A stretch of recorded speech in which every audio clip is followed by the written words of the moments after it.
Megállod.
Fedezd fel te is Hunyad megyét, Erdély kapuját.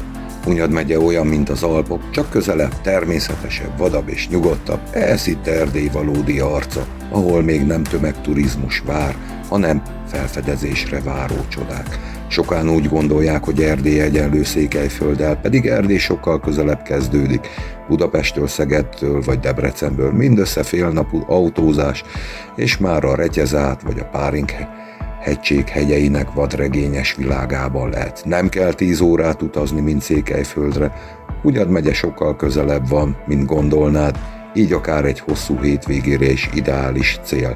Iratkozz fel ide a YouTube csatornámra, és fedezd fel velem Erdély kapuját, hegyeket, várakat, tavakat és titkos szurdokokat mindössze fél napnyira Magyarországtól.